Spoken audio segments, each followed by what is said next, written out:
مقام مرتبہ ملا وہ اسلام لانے کی وجہ سے۔ تو میں نے شروع میں کہا جس صحابی کا بھی ذکر کرو وہ عظیم سے عظیم تر ہے، اور پھر وہ اصحاب خلفائے اربعہ اور عمر رضی اللہ عنہ۔ کفار نے اپنی کتابوں میں لکھا، کفار نے اپنی کتابوں میں لکھا، وہ حوالہ بھی میرے پاس موجود ہے، چونکہ کفار کی کتابوں کا ہے تو میں وہ بتانا نہیں چاہتا، لکھا ہوا ہے میرے پاس۔ کفار نے اپنی کتابوں میں لکھا اگر طریق اسلام سے عمر کو نکال دیا جائے تو پھر اسلام بچتا ہی نہیں، یہ جملہ کفار نے لکھا۔ عمر رضی اللہ عنہ اسلام قبول کیا، نبوت کا 6واں سال، 33 سال حضرت عمر رضی اللہ عنہ کی عمر ہے۔ حضرت شاہ ولی اللہ محدث دہلوی رحمت اللہ تعالی علیہ نے لکھا ہے قرآن پاک کے اندر 27 آیات مبارکہ ایسی ہیں جو اللہ نے عمر کی رائے کے مطابق نازل فرمائی ہے، 27، اور لکھا 10 آیات مبارکہ ایسی ہیں، 10 آیات مبارکہ ایسی ہیں رسول اللہ صلی اللہ علیہ وسلم کی رائے اور تھی، عمر کی رائے اور تھی، اللہ نے عمر کی رائے کو پسند کرتے ہوئے ان 10 آیات کو عمر کی شان میں اتارا۔ 10 آیات مبارکہ ایسی ہیں اور 40 احادیث مبارکہ ایسی ہیں رسول اللہ صلی اللہ علیہ وسلم نے حضرت عمر رضی اللہ عنہ کا نام لے کر آپ کے فضائل اور مناقب بیان کیے۔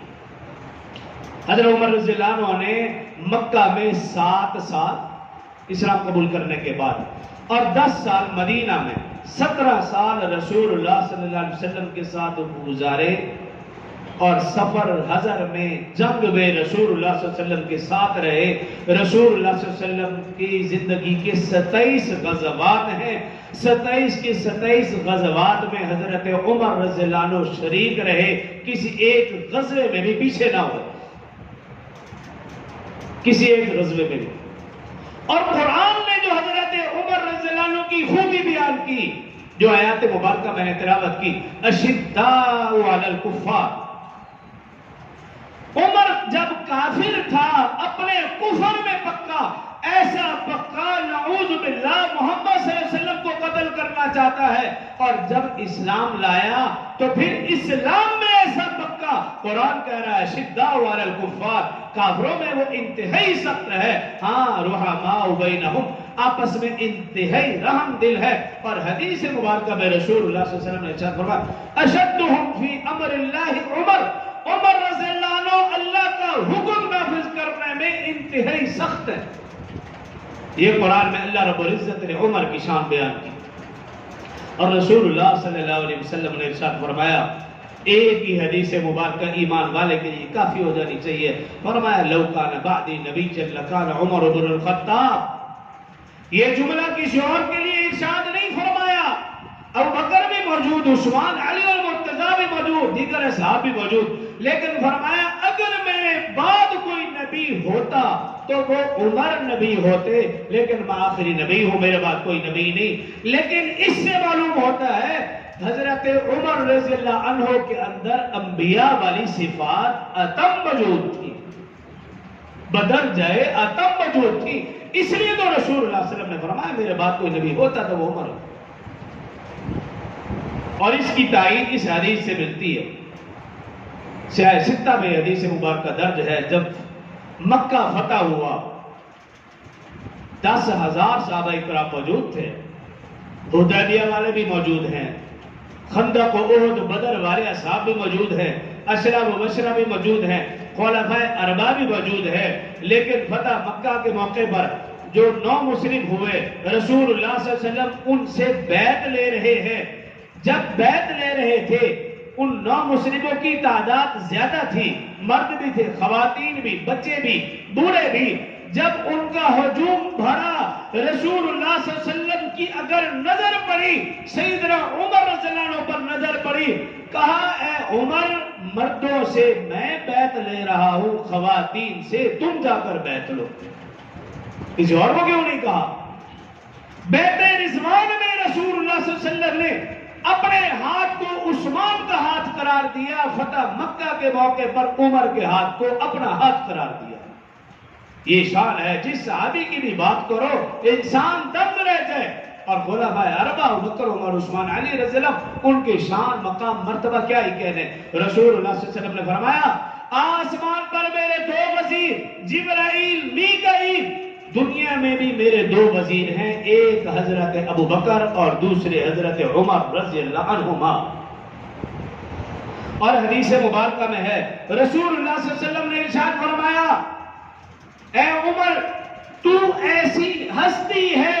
اللہ نے تیری زبان اور تیرے دل پر حق جاری کر دیا ہے، حق کے سوا تیری زبان اور تیرے دل سے کچھ اور نکل ہی نہیں سکتا۔ اور حدیث مبارکہ میں رسول اللہ صلی اللہ علیہ وسلم نے ارشاد فرمایا عمر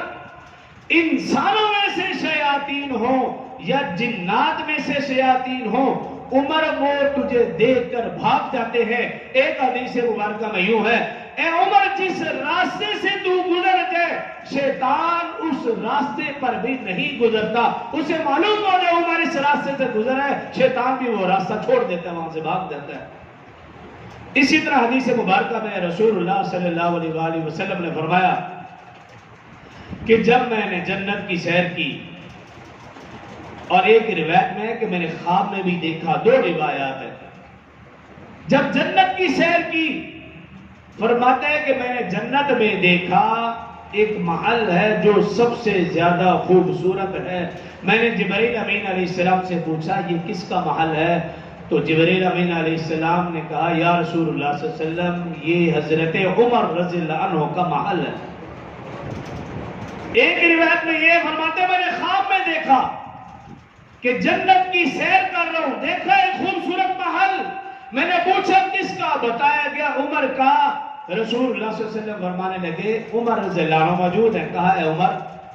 میرا دل چاہ رہا تھا کہ میں اس محل کے اندر داخل ہو جاؤں، لیکن مجھے تمہاری غیرت یاد آ گئی، میں اس محل کے اندر نہیں داخل ہوا۔ عمر رضی اللہ عنہ نے جب یہ جملہ سنا آنکھوں سے آنسو آگے رو پڑے، عرض کیا رسول اللہ صلی اللہ علیہ وسلم میرے ماں باپ آپ پر قربان ہوں، کیا میں آپ پر بھی غیرت کروں گا؟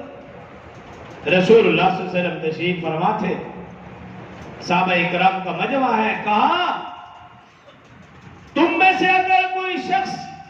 جنت والوں میں سے کسی کو دیکھنا چاہتا ہے تو وہ آنے والے کو دیکھ لے۔ صحابہ اکرام کی نظر پڑی، سیدنا ابوبکر صدیق رضی اللہ عنہ تشریف لا رہے تھے، جب وہ بیٹھ گئے پھر فرمایا ابوبکر کے بعد کسی اور کو دیکھنا چاہتے ہو تو جو جنت والوں میں سے ہے وہ آنے والے شخص کو دیکھ لے۔ روایات میں آتا ہے کہ وہ آنے والا شخص حضرت عمر رضی اللہ عنہ تھے۔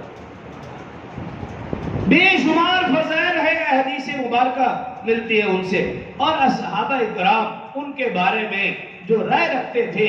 مثال کے طور پر حضرت ابوبکر رضی اللہ عنہ کے بارے میں آتا ہے کہ ایک مرتبہ حضرت عمر رضی اللہ عنہ نے ابوبکر رضی اللہ عنہ سے کہا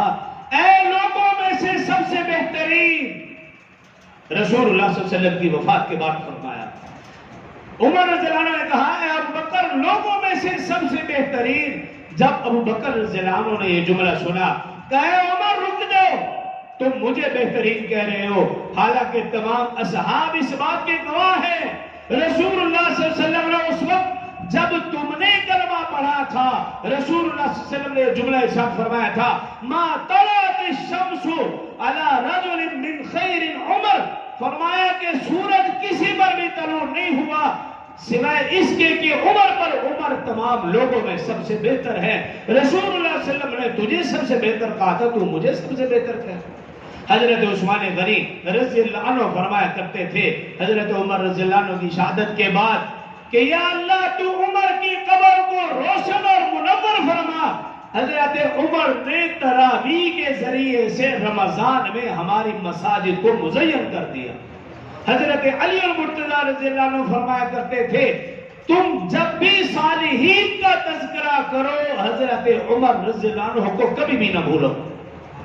رسول اللہ صلی اللہ علیہ وسلم کے الفاظ دیکھیں، یا اصحاب خلفاء اربع، یا اس کے بعد آنے والے اصحاب، آپ ان کے تعریفی کلمات دیکھیں، آپ حیران دنگ رہ جائیں گے۔ لیکن قرآن کے ہی الفاظ حضرت عمر رضی اللہ عنہ کے لیے رسول اللہ صلی اللہ علیہ وسلم کے الفاظ ہی کافی